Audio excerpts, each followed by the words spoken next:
The thing I love most about Jerry McClever's old-timey bar and grill is the wholesome, completely fresh meat served to customers daily.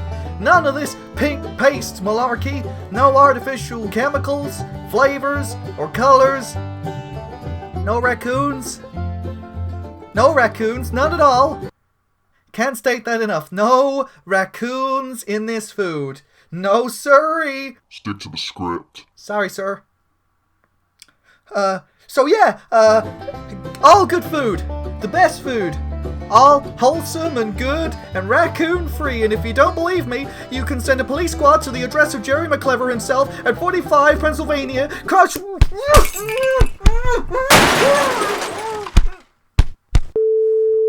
Jerry McClever's old-timey bar and grill. Once you get a taste, you won't want to leave.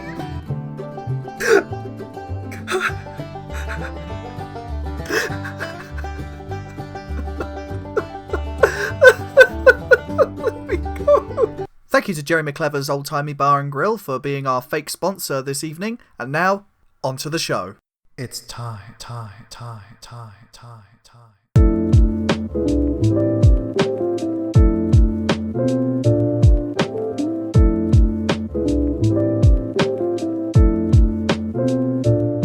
Hello all, it is I, your host, Paul Mysterious Bradley.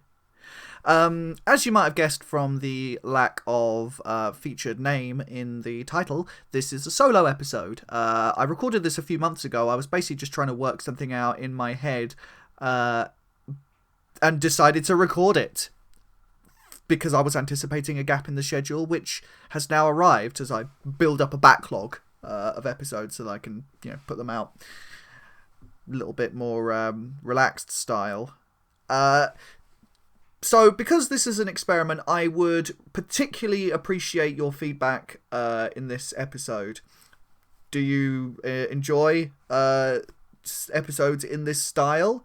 Or can you not bear the sound of my voice for a whole hour? In which case, I totally understand. You think it's bad, I've got to live with it. But yeah, please do let me know. Send me your feedback on this one. If you approve of this type of episode, that means I could put this show out a lot faster, with a lot more regularity than I have been before, where it's just been massive month-long gaps between episodes. I'm trying to aim for fortnightly releases. I don't know whether that's achievable, but I'll give it a go. So yeah, let me know. And other than that, please enjoy this probably hideously outdated episode. I always talk my podcast down. I need to stop doing that. I need to consult my friends. Give me a confidence boost. Okay, on to the episode. Hello, Mum, Dad, Granny and the kids, and ladies, gentlemen, and those who lieth betwixt. It's me, Paul M. Bradley, and I am not feeling great right now. Nothing wrong with me physically, per se, but I am annoyed. Life has been somewhat abrasive as of late. No particular reason, it seems. And I just want some fucking time. Oh, God. I'll tell you what the thing is right now. I had a podcast in mind. It was a solo podcast, lovely way to finish the series. And I woke up and the whole thing was in my head. The whole damn thing was right there in my head. And I was feeling it, and I was right in the mood, and I was just going to go record it, and then I remembered I agreed to help my dad trim the hedge, and we spent a couple of hours doing that, and by the time that I was done, it had gone. And I tried recording it again, and it just wasn't there. And now I just feel a real sense of loss. And I mean, I'd already agreed to help Dad trim the hedge. I'd agreed to help him yesterday, so I can't complain on that front. But I do feel a tremendous sense of loss for that poor podcast. Slipped away into the annals of idea space. It's gone now. And I may never get it back. Because there's such fickle things, ideas. So fragile, so infinitely dissolvable. They can just vanish like that. And, you know, as someone who considers themselves a magician, that being someone who tries through their methods, in my case writing and acting and storytelling in general, to interface better with the possibilities of consciousness, I do feel a tremendous feeling of loss when it's gone. And it's just... And it just comes off the back of about a week. Life's been feeling somewhat abrasive lately. I don't know whether I've already said that. I don't know. This might be like my third recording. Trying desperately to scrape the podcast back into shape. But yeah, it's been really... I've been very, very sensitive this week. You know, the protective layer of sort of, you know, serenity, which again is equally fragile, it's not been there. And I've been sort of a tad like an astronaut without the spacesuit on, just being exposed to all the gamma radiation and all the background shit that's been flying around the cosmos. And it's irritating because there's nothing materially has changed. But the way I compare it, it's like being in orbit. It's like being a planet that is orbiting a sun, and the sun is happiness, if you will call it, peace of mind, creativity, joy. And some days the orbit is closer to the sun, and some days it's away from it, and some days it can get very far out and it feels very cold and like you're never going to see the sun again, but you will. You will. That's just how orbits work. You will be taken a far, far distance, but you will be pulled back. And once you get pulled back, you hope that the orbit gets a little smaller, so you spend less time away from it. And you hope that when you come back, you will have a better perspective on things, so that you're able to enjoy the sun that little bit more every time you go round. And sometimes you will have moments, just little sparks, that remind you that the sun will return again. And for me, I have had one of those. I watched a film. I watched Whisper of the Heart on Netflix. It's a Studio Ghibli film. And it was beautiful. It was absolutely what I needed at that time. I love Studio Ghibli films because they're very wholesome in a way that a lot of films aren't. And that's not me being a snob. I'm just saying it's just in the nature of narrative. You don't often find stories where all the characters are involved are just being very nice to each other. It's usually we're very much geared towards telling stories of opposition and of conflict. And that's not what a lot of Studio Ghibli films are about. Even the ones where there are conflict, it's usually resolved. peacefully. And I think it's a real testament to the very unique, beautiful soul of Miyazaki, that he's able to inject such humanity into his work. And I'm getting a little bleary-eyed right now just thinking about it. What can I say? I'm a soppy guy. I like wearing my heart on my sleeve. And it was just, there was something so beautiful about it, and I'm being drawn back always. It was about a girl and her struggle with being a writer, something very close to my heart, and I can relate a lot to what she was going through. And there's one scene I think that just, I nearly cried. I think I did cry, actually, just a little bit. She's just talking to the boy, and spoilers, by the way. I'll try not to go too deep into it, but yeah, spoilers. She's talking to the boy, and he's making a violin, and he starts playing, and she's nervous, but she starts singing Country Roads. And then the boy's father and some of his friends come home.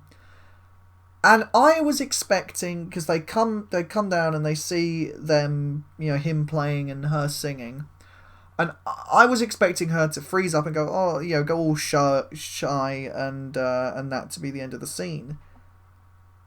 But they don't. She keeps singing, and they join in, and they start singing, the song becomes richer and more beautiful, and just wonderful, full of heart, full of humanity. And there was something so wonderful in that. Something so uplifting. Because that's how humanity works. We're often just so caught in our own heads, wrapped up in our own problems, wrapped up in our insecurities and our neuroses. And life often can feel lonely and can feel alienating. And we feel like we're the only ones who see the world in this way, but then every once in a while you get these beautiful moments of spontaneity when all of a sudden it all comes together and harmonises, and you make something rich and pure and so very human. And it wasn't a commodity. It was for nothing other than the joy of playing. It wasn't, they weren't playing with the intent to form a band and make money. They were playing to play. I mean, it's in the language, it's in the words. You play the violin. You don't work the violin, you play it. Existence can be so playful and so wonderful. I mean, that's what we're here for. We're here to play. We're here to uplift each other, because fundamentally we all need each other. We're one mind, one species that's got all these different refractions, all these different wonderful perspectives, and not a single one of us is a repeat. We can be, there are some that are very close to each other, but even then there will be variation, there will be texture. We're all We're like jigsaw pieces. Every single one of us. Just a singular piece. And we're all different shapes. And there's different colours on us. And some fit together nicely while others don't fit together at all. But together we all make a wonderful tableau.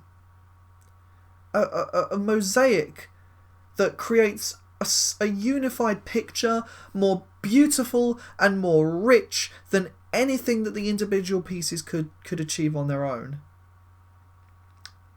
And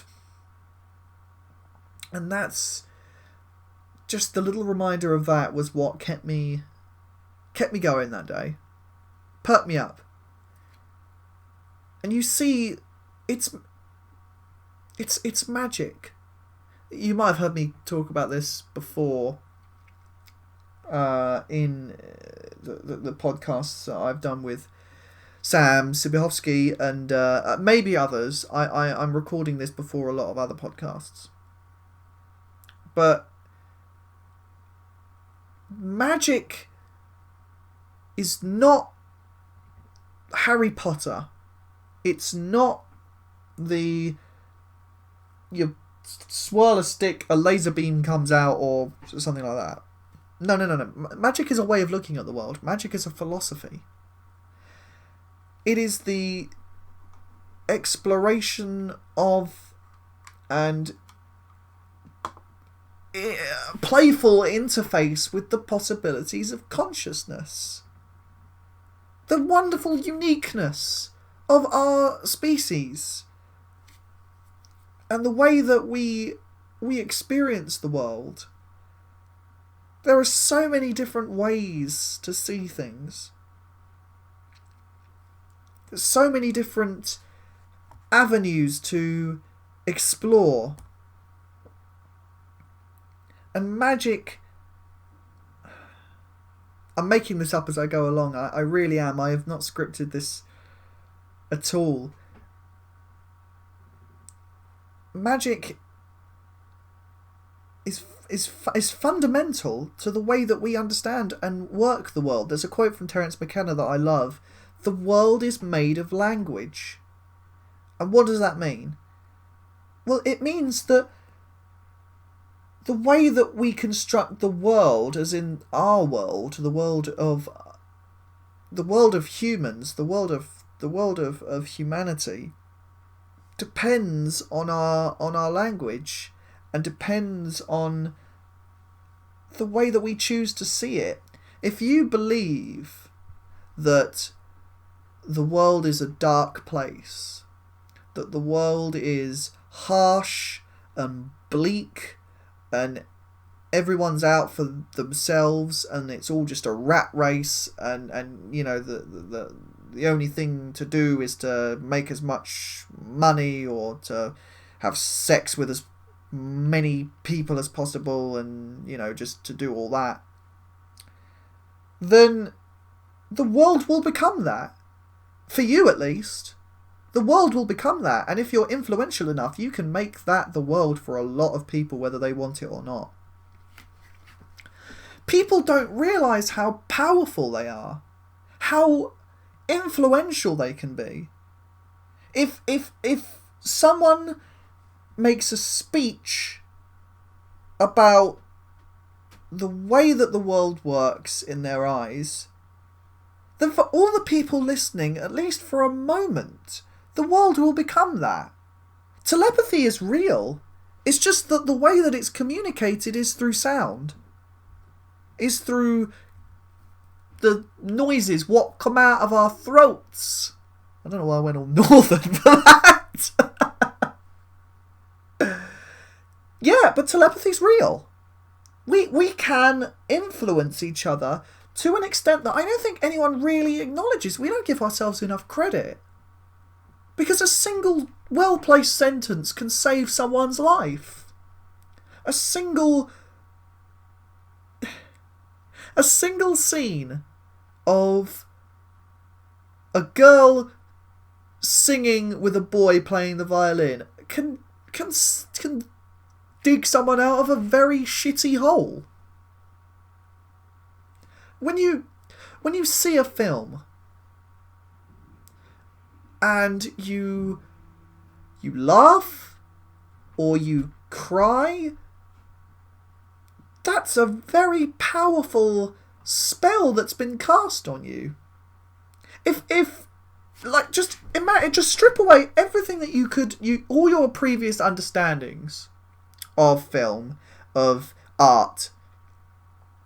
If I was to tell you that through the application, if I could just say the right words and accompany it with some noises and some lights, and just by doing that, just by a little light show with some accompanying noises, I could make a whole room of people cry, laugh, remember their childhoods, reconcile with problems that they've had in the past, get a cathartic release from trauma they've experienced, even if it's just for a moment, even if it's not permanent.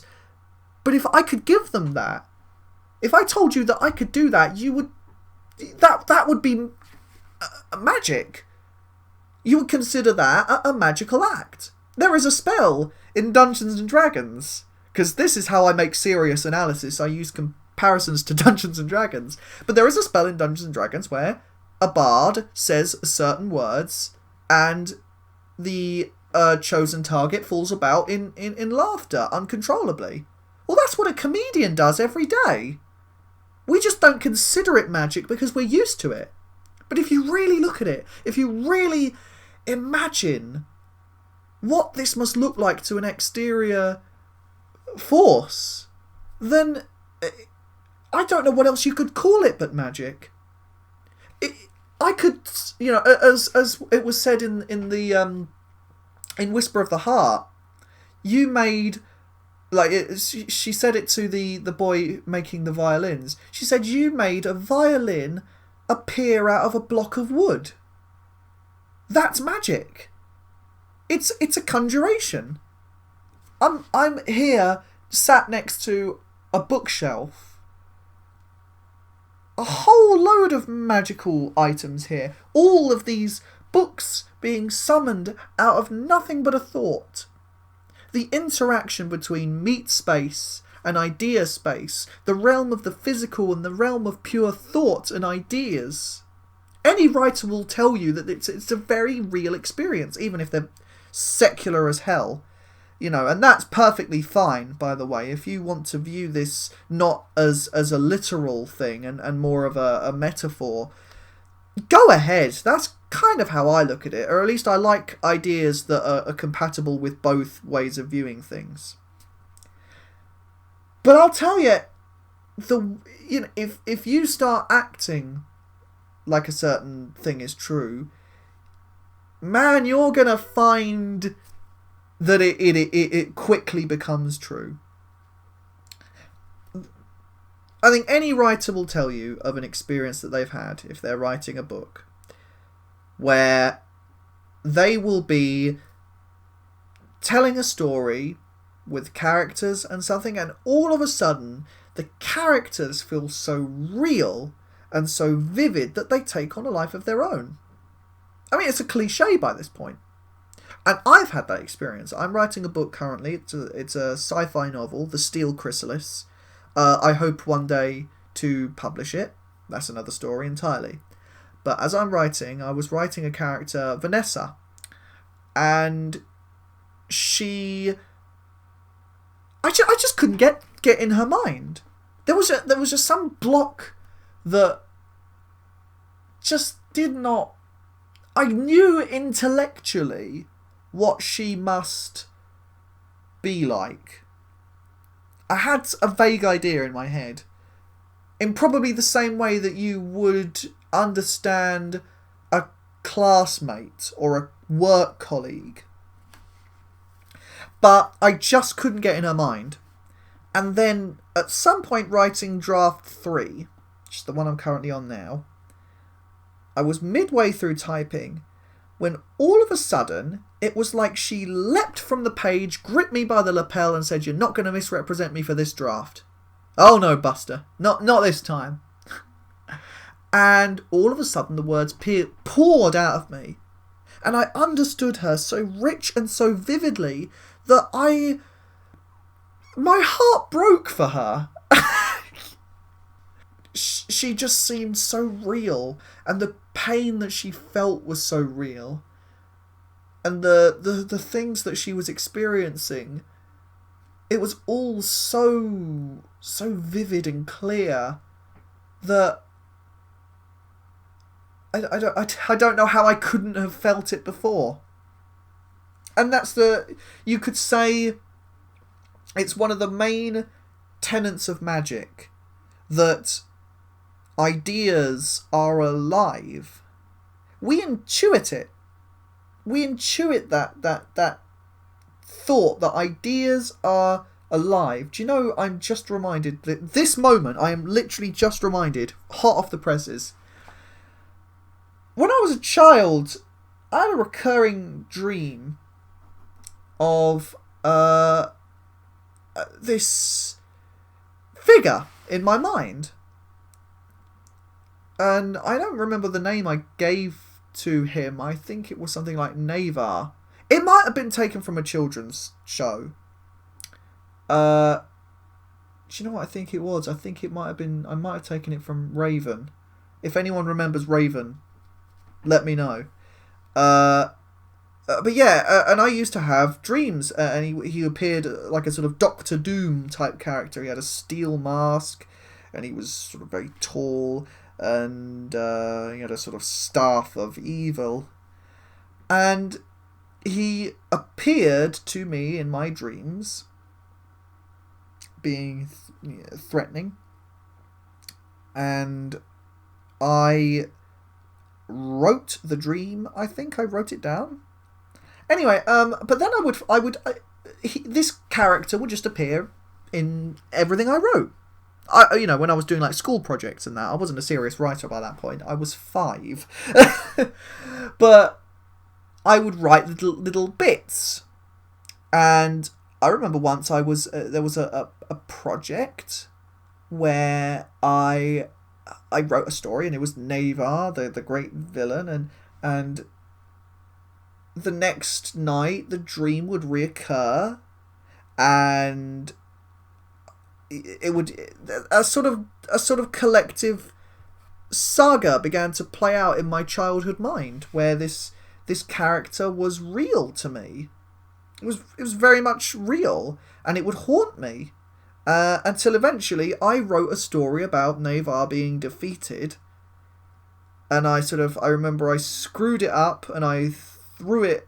I think I just threw it in the garden. I would have burnt it, but again 5. I didn't have the responsibility. My mum told me not to play with matches, so I might have torn it up or something silly like that. But after that, the dream stopped. Now, whether or not this Navar character was real, maybe not, probably not. But it was real to me, and it had a life. In my consciousness, in my mind, it had its own life, and it had its own ambitions, and it had its own drives. And what could be said is that characters, and I suppose you could almost say, if you want to just tread more into the magical side of things, gods can be said to be the inhabitants of idea space, just as we're the inhabitants of meat space, or at least we've got more in meat space than idea space. The characters that we create, we give a real life to. That there are, and is that to say, well, the world is just how we say it is? Well, no, of course not. That's not. It's not what I'm trying to say here. Evidently, meat space interacts with idea space and vice versa. That some thoughts just can't be had until material conditions get reached. It's very difficult to develop a sense of, say, for example, universal compassion if you're in a situation where you're just constantly under attack. Say, for example, in, I don't know, a maximum security prison or in a war zone, something like that. It's very difficult to cultivate certain thoughts under certain conditions. So it's not that the material realm and the mental realm have no relation. Indeed, they are super related. They are bundled completely tightly, and we're sort of the bit in the middle. But the gods, or the characters that we create with the lives of their own, have a kind of existence independent from us. You could almost view the brain as a receptor for ideas. It's not the generator of ideas, it's the receptor of ideas. Because when you think about it, the way that we view thoughts, it's very different to how we view everything else in the body. Take a deep breath right now with me.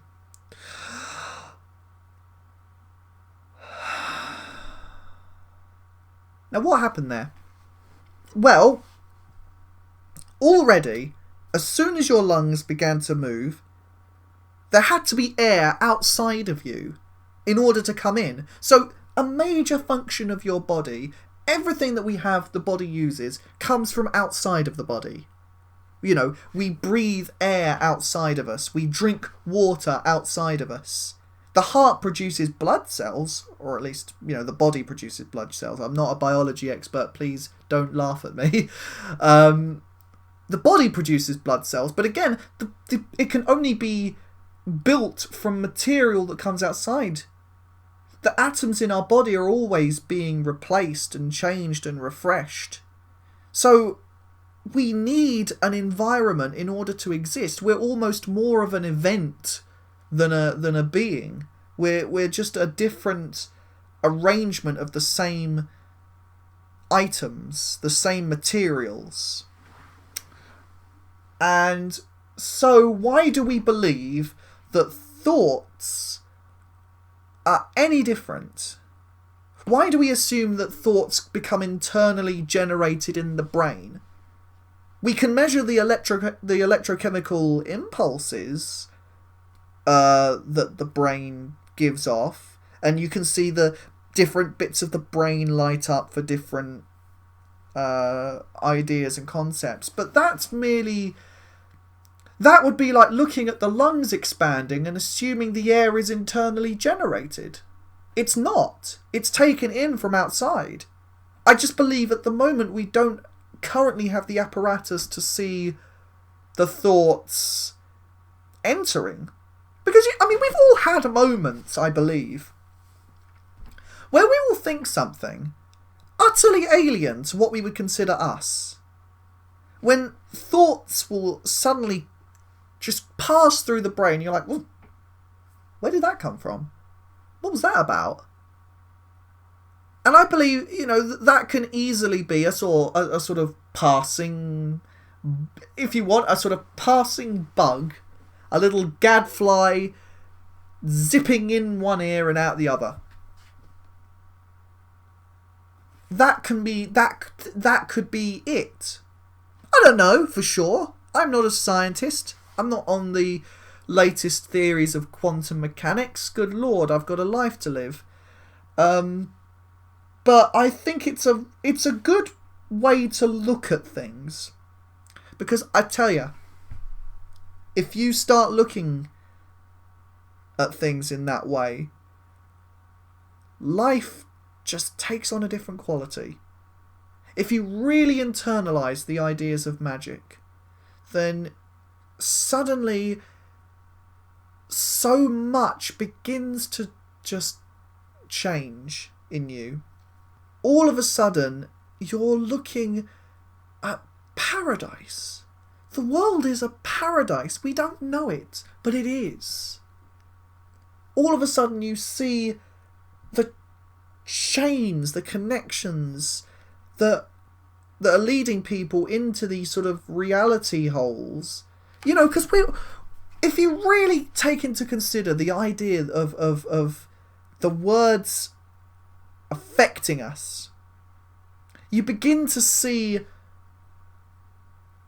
just the kind of poison that gets dripped into us. You know, right from early childhood. And most people don't do it on purpose. Most people, you know, are just unknowing wizards, unknowing sorcerers, stumbling about, inflicting harm or help without even really knowing it, because people haven't realised their power. So you'll have parents who will talk to their children in a way that they may think is helping, but and indeed, you know, they may think is helping, but will cause the child to inherit bad ideas that could later on the line really impair their life. Or friends who think that they're making jokey joke banter and, oh yeah, we're just ribbing you, man, you know, just chill out, and then accidentally causing deep psychological harm. And you know, advertisements that make people feel like shit. We've got an entire beauty industry that is built on making people feel inadequate. That's terrible. You know, and it's not even, people don't even know that they're doing it. It's like a sort of unconscious, well, you know, because people are operating on an ideology that just assuages all that. You know, this sort of hyper-rationalistic, materialistic view of the world that sees things as nothing but stuff. And if you really do see things as nothing but stuff, well then in that case, why not just, you know, if you're gonna like, you know, why not make social media algorithms that do nothing but promote the negativity in the world, because it's the negativity that gets the clicks. Why wouldn't you do that? It just makes total sense from that perspective of the world. And then you've got, you know, I mean, I've had this. You know, it's when I'm far from the orbit, I can tell, because my screen time starts to go up and up and up. It just notches itself up. Because it's a cycle. You see the negativity and you want more negativity, and you want more, and you want more. It's something I recognised very early when I was having trouble very early. It was a few years ago, I'll say, when I was beginning to come to terms with the world not being this sort of neutral background where just sort of kind of stuff happens. And I began to just see things in a new light. And it becomes addicting. It becomes very powerful when you really start to see that. And I would look up conspiracy theories. Oh, I love me some conspiracy theories. Loved them. Couldn't get enough of them. And you'd see all these sort of enticing videos like, the world economy is about to collapse. The elites don't want you to know this. Watch this video before it gets taken down by the police or some shit like that. You know, and you know, it was like catnip. You just can't get enough. How do you not watch a video that says the world economy is about to collapse? Watch this video before the thought police take it down. I mean, good lord, that is an enticing. That is like a flame to a moth, and actually much like a moth, you would get immolated the second that you start to really take that in, because all of these curses, all of these toxic bits of, you know, language, it'd start filling your head, and they would make you anxious, and they'd make you paranoid, and they'd make you think that the world is dangerous and scary. And, you know, and if you start believing that, the world does become that. The world is very much a mirror. in the magic, the magical principle, it sort of dictates the world as kind of like a mirror for your intentions. So if you go in with the it's just very plain. If you go into something expecting to fail, you're more likely to fail. If you go into something with a bit more confidence, or even just a lack of attachment to the outcome, then you will, it becomes so much easier. But that's not the way that we're taught. Right from the start, I think we're kind of probed and primed for anxiousness, because anxiousness sells. When I was looking at that stuff, I wanted to see it, and I wanted to stare it in the face. I wanted to see the full darkness. I was like, don't hold anything back. Tell me just how bad it is, and then if I can keep staring at it, I'll eventually build up a resistance, and then I'll be a true warrior of truth and justice. But the thing is, if you just look at how bad things are and have no further information, all you become is a paranoid wreck. All you become is just a mess. And that's what I became. I became a mess. It was only when I learnt meditation that things started to correct themselves somewhat. Because you gain a bit of distance. The rolling tundras of that sort of bit of idea space begin to recede. And they stop having a grip on you. Because there are some bits of idea space that really, like a dark vortex. You can see a lot of times when it's like a demon's been let loose. It's like a sort of a thought pattern. I mean, yeah, if you want to call these sort of thought patterns positive or negative, you want to call them gods or demons. Really, again, it's almost the same thing in that sense. But you can see sort of when that demon is let loose. Oftentimes in history documentaries with sort of black and white footage of fascist rallies, when you've got some leader who's become like a sort of vector for this darkness, sort of spouting hateful bile out, and the whole crowd seems to just kind of lose their identities under the power of this sort of party, this sort of this collection of sorcerers wielding with intent, suddenly lose their whole minds, and just start screaming and chanting and saying the same thing, thinking the same thoughts. As Orwell described, that sort of hideous ecstasy, the desire to wound, to mutilate, and especially when you're, again, physical space, when the realm of physical space, usually during sort of depression times, primes people, lowers their frequency of consciousness to such a level that this dark underbelly begins to grow and seethe, and all of a sudden it just takes one person to have their to have that gadfly lodge in there, and all kinds of chaos can be unleashed. All kinds of chaos.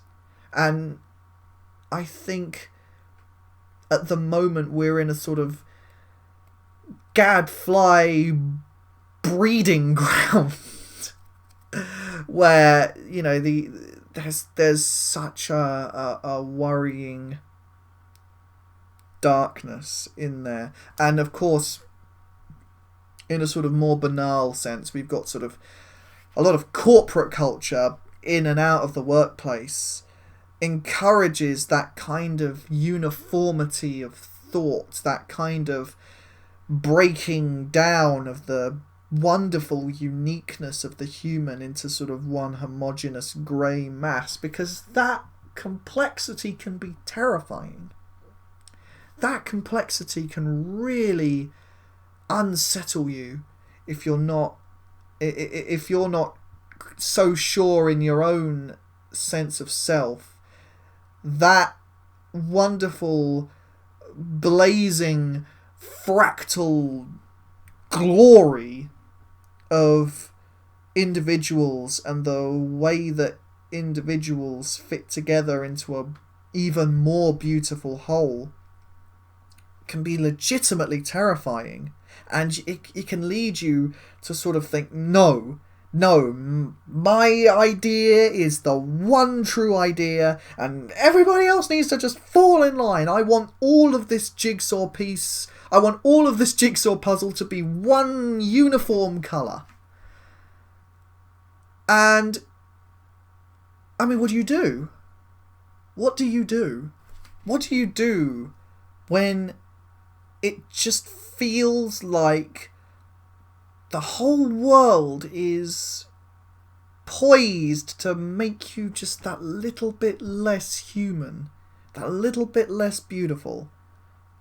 When, communities get broken up, when friendships become transactional, when stuff like, the pressures that are put on men to behave in certain ways, and the way that negatively affects women, and the ways women are taught to behave in certain ways, and these sort of strict gender categories and class categories, race categories, everything set to make you a stereotype, set to make you an easily marketable, something to be marketed to.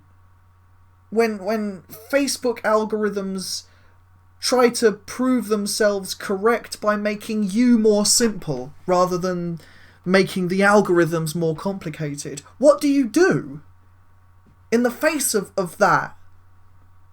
Well, obviously you become more human. That really seems to be the only solution. We need a giant, unprecedented wave of humanity, and by humanity, that is the best qualities of humanity. That is love, that is compassion, that is openness, that is playfulness, that is fucking joy.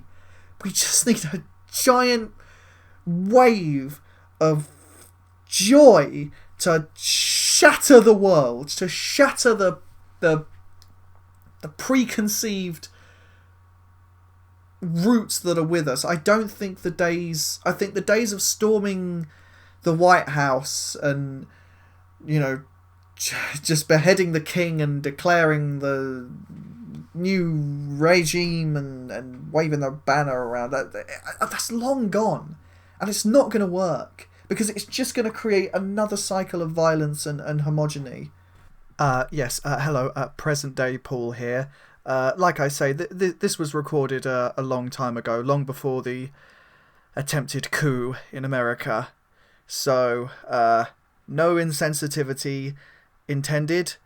It's just a very unfortunately placed sentence that has kind of aged like milk. Back to the audio. So what then? It's got to be compassion. It's got to be love. It's got to be something innately human.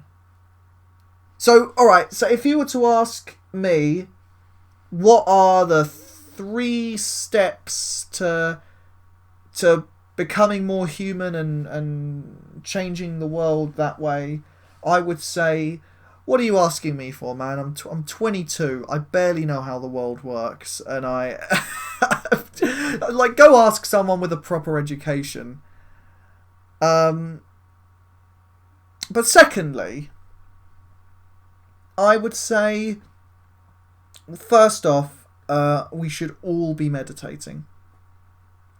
We should, because I think when you meditate, you enable yourself to be still, and when a lake is when a body of water is still, you can see to the bottom of it far clearer, and when you can see to the bottom of yourself, then you're able to better know yourself. And that's the first step, I think, to gaining any kind of wisdom at all. It's know thyself. It's what Plato said, know thyself. Or was it Socrates? I get my Greek philosophers mixed up, I apologise. But yeah, know thyself. And when you do that, from my experience, and this is, I would like to say, I am speaking strictly from my experience, you will find things start to arise. Questions, ideas, feelings. I used to have a lot of anger. I didn't know it. I used to have a lot of depression. I didn't know it. I used to have a lot of fear. I didn't know it. And when I began meditating, I had these experiences where it was like the poison was just getting expelled out of me at a rapid rate. Everyone has their own unique experience with meditation. Whatever course is meant to happen with you, it will happen with you, but this is what happened with me. All of a sudden, I would be sitting there minding my own business, and all of a sudden, rage like I'd never experienced before would just surge up in me. And I would be nearly paralysed, nearly unable to breathe with the amount of anger that I felt. Anger at the world, anger at myself, at politicians, at anyone who'd take it, honestly. And then, as soon as it arrived, as quickly as it arrived, it faded. And I haven't felt that anger since. Well, I felt anger, obviously. I have felt anger, but it's never been as bad as that. And it's been a lot easier to not be angry than to be angry. Then I had a wave of fear. I'd be asleep at night and all of a sudden a great wave of fear overcame me. And I just, I had to try. I was only a very recent meditator at that point, so it freaked me out. And I imagined a protective bubble arising around me. And I imagined myself sitting with the Buddha and sipping tea, calming me down and allowing the fear to pass. And I saw in my mind that the fear was part of my own ego. It was part of my own. I was fearing what I was becoming. It was like, the sort of, there were elements in my brain that had colonized my being for so long, ideas from idea space, if you will, that had colonized my mind for so long, and then they'd started to sense that their regime was coming to an end and they were putting up a fight. And I imagined myself digging in and throwing them out of my consciousness, and the fear dissipated and I was able to sleep. The third of the incidents was probably the worst one to go through. It was depression. And what happened there was the same sort of procedure. I'd actually had a very good day, and I got into bed, and then all of a sudden this enormous wave of, I can only describe as like profound despair just settled right into me, and I felt overcome with this absolute just horror. I was swept away by the intense I was curled up, I was wincing in physical pain. It was that much depression.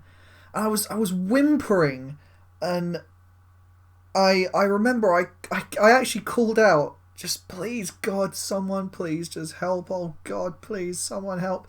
And all of a sudden, the despair just vanished. It really did, that quickly, instant.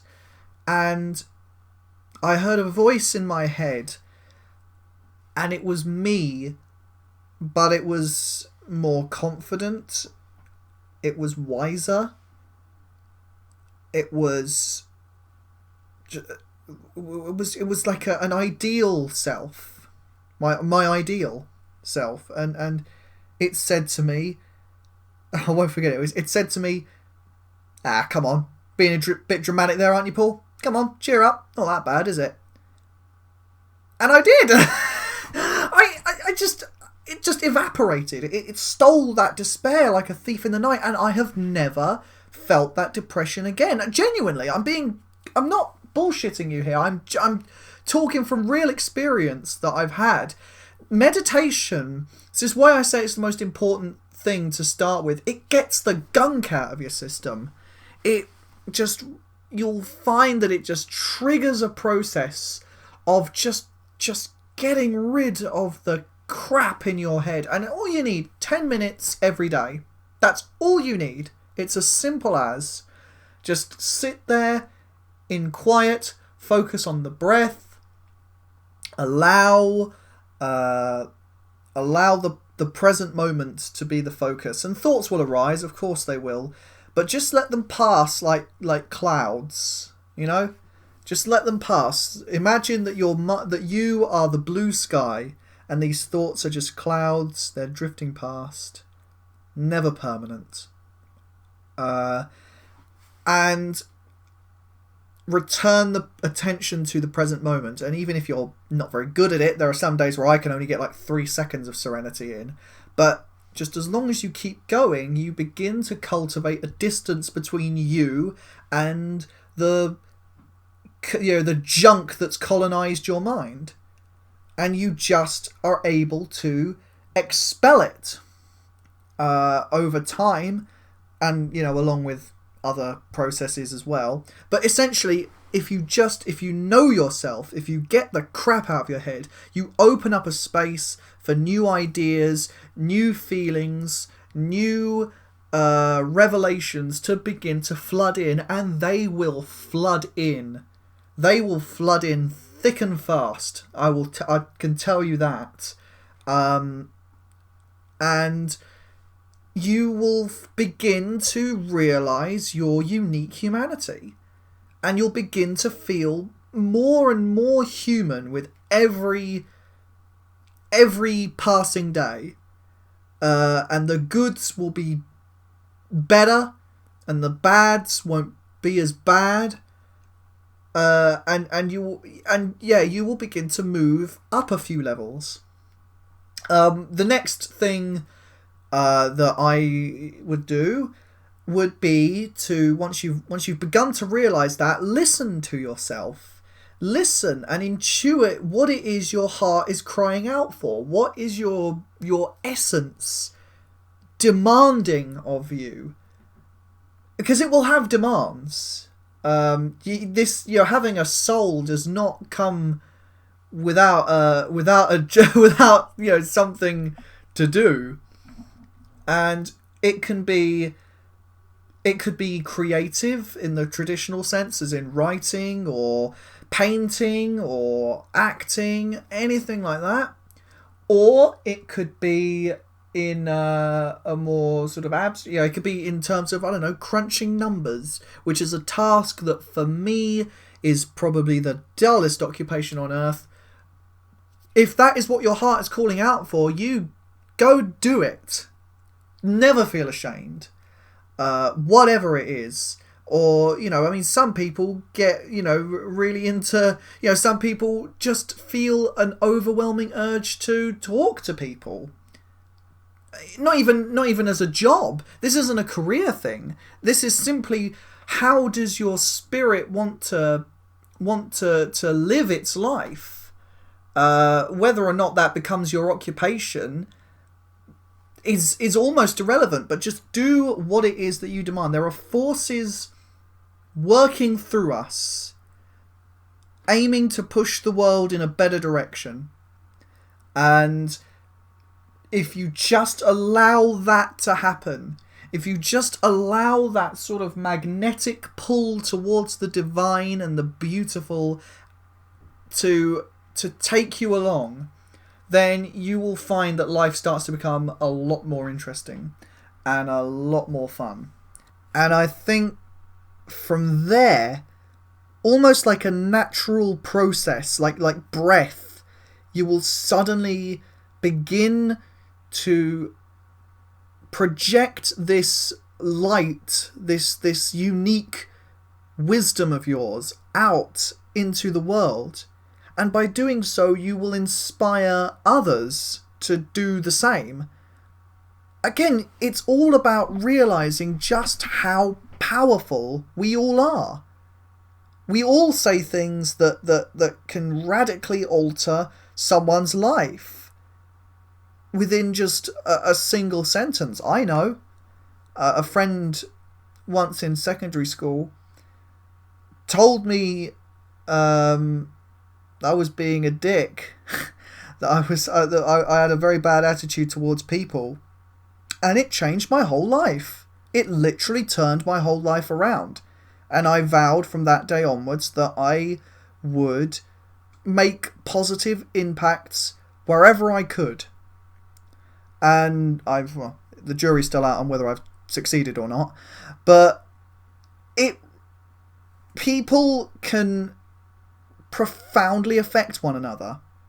And when you've done this process, when you've learnt to better understand yourself and to allow these forces of idea space to take you and to sweep you along, you'll find that whatever it was you were intended to do in this world will be much easier. Whatever it was. The fight for a better world, I think, will take place much more in the mind than in the streets. And whatever it is that you do, just do what you can and do what your spirit demands of you. Even if the action is small, the effects will be felt. We are all bundled together in this wonderful tapestry of interconnected fates and destinies. You don't know what the effect of your actions will be felt. You could start a chain reaction that could end in a radical alteration, a radical, beautiful thing to spring up in the world. We are all, each of us, so powerful. The world is beautiful. I can't believe it. I've somehow managed to go from feeling really down to cheering myself right up just by the course of talking. And another amazing demonstration of the power of language. But yeah, the world is beautiful.